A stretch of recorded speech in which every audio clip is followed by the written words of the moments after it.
శాసనమండలి ఈరోజు శాసనమండలిలో మనం ఒక అనూహ్యమైన పరిణామం చూస్తాం. ఎక్కడైనా శాసనసభలో శాసన మండలిలో ప్రతిపక్షాలు ఆందోళన చేస్తాయి.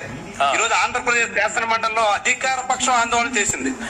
ప్రతిపక్షం మాట్లాడకుండా అడ్డుకోవడానికి అధికార పక్షం తరపున నేరుగా శాసనసభ వ్యవహారాల మంత్రి దానికి నాయకత్వం వహించారు. చాలా విడ్డూరు. పయ్యవుల కేసు కొత్తగా శాసన మండలికి రాలేదు. ఆయన ఇంకా మోషన్ రాజు మొదటిసారి ఎమ్మెల్సీ అయ్యారు. కానీ పయ్యవుల కేసు సీనియర్ మెంబర్, ఆయనకి అన్ని తెలుసు. పైగా శాసనసభ వ్యవహారాలు చూస్తున్నారు. అలాంటి ఆయనకి లఘు చర్చలో ఏం జరుగుతుందో, లేకుంటే ఇతర ప్రశ్నోత్తరాల సమయంలో ఏం జరుగుతుందో, శాసనసభ వ్యవహారాల్లో ఏ కార్యక్రమానికి ఏం జరుగుతుందో అంతా తెలిసి ఈ చర్చ జరగకూడదు అనే పట్టుదలకు పోయినట్టుగా మనకి చాలా స్పష్టంగా ఈ రోజు అర్థమైంది. అయితే ఇక్కడ చాలా కీలకమైనటువంటి అంశం ఏంటంటే, ఈ రోజు శాసన మండలిలో శాసనసభ వ్యవహారాల మంత్రి ఒక నోట్ తీసుకొచ్చి సెక్రటరీ మాకు ఈ నోట్ పంపించారు అని చదివారు.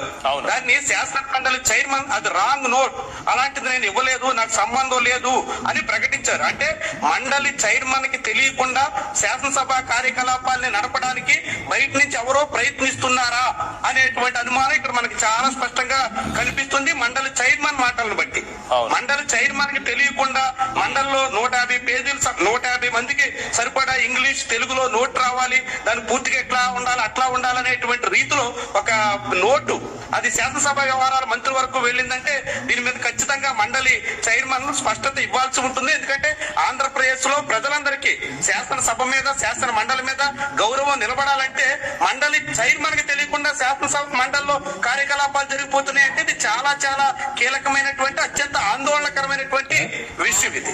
అయితే ఇలాంటి పరిస్థితి ఎందుకు వచ్చింది, ఎందుకు తీసుకొస్తున్నారు అంటే నిజంగా బిఎస్సి సమావేశం నాడు 23వ తారీఖునే బొత్స సత్యనారాయణ ఆ సమావేశంలో ఇలాంటి అనుమానాలు రేకెత్తిచ్చారు. బిఎస్సి లో నిర్ణయం చేస్తున్నారు, సభకి వెళ్లేసరికి నిర్ణయాలు మారిపోతున్నాయి అంటూ ఆ రోజే ఆయన తన ఆందోళన వ్యక్తం చేశారు. లేదు లేదు, ఈ మనం అనుకున్నాం బిఎస్సి లో అనుకున్న దాని ప్రకారంగానే చర్చిద్దాం, ఇందులో ఎటువంటి తేడా ఉండదని ఆ రోజే పయ్యావుల కేసు బిఎస్సి లో చెప్పారు.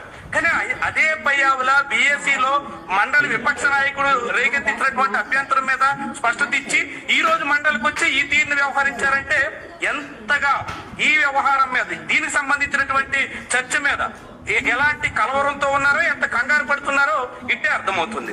నిజానికి షార్ట్ డిస్కషన్ అన్నప్పుడు సహజంగా విపక్ష నాయకుడు చర్చని ప్రారంభిస్తారు, విపక్షం తరపున మాట్లాడతారు, అధికార పక్షం చెప్తుంది. ఇప్పుడు ఇందాకే చంద్రశేఖర్ రెడ్డి గారు చెప్పినట్టు. కానీ ఈ చర్చలో మంత్రితో ప్రారంభిస్తాం, మంత్రి స్టేట్మెంట్ ఇస్తారు, ఆ తర్వాత మీరు మాట్లాడండి అని అంటున్నారంటే ఆ చర్చ పేరుతో మంత్రి స్టేట్మెంట్ పేరుతో మొత్తం చర్చనే ఆపేశారంటే ఈ చర్చలో అధికార పక్షం దగ్గర పాయింట్ లేదు, అధికార పక్షం దగ్గర విషయం లేదు అనేటువంటిది జనం రాష్ట్రంలో ప్రజలందరికీ చాలా స్పష్టంగా అర్థమవుతుంది. అది అసెంబ్లీలో మనం చూసాం. నేరుగా ముఖ్యమంత్రి మాట్లాడినప్పుడు దాంట్లోనే ఎటువంటి క్లారిటీ లేకుండా పూర్తి సత్యదూరమైనటువంటి విషయాన్ని సీఎం నేరుగా సభా వేదికగా మాట్లాడేశారు.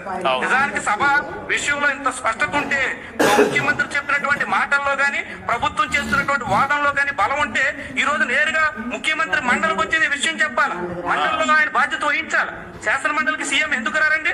ఒక్కసారి కూడా సీఎం శాసన మండలి వైపు చూడటం లేదంటే శాసన మండలిలో విపక్ష సభ్యుల నుంచి వైఎస్ఆర్సీపీ నుంచి ఆయన ఎంతగా వ్యతిరేకత ఎదుర్కొంటారనేటువంటి ఆందోళనతో ఉన్నారో స్పష్టమవుతుంది. ఇక అసెంబ్లీలో ఆయన చెప్పిన దాంట్లో హెరిటేజ్ కి సంబంధించి నేను ముఖ్యమంత్రిగా ఉండగా, తెలుగుదేశం పార్టీ అధికారంలో ఉండగా ఎటువంటి ప్రొక్యూర్మెంట్ ఎటువంటి సేకరణ జరగకూడదు, ప్రభుత్వానికి ఎటువంటి సరఫరా ఉండకూడదని మేము కుటుంబంగా నిర్ణయించుకున్నామని చెప్పారు.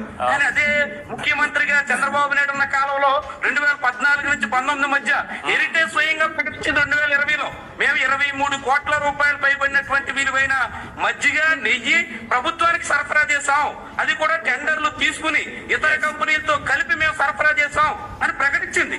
అధికారికంగా హెరిటేజ్ ప్రకటనలు ఉన్నాయి. అయినప్పటికీ కూడా ముఖ్యమంత్రి సభా వేదికగా ఆ తీరు మాట్లాడేశారు. ఇప్పుడు అలాంటి మాటలు, అదే తీరును, అలాంటి అభిప్రాయాలే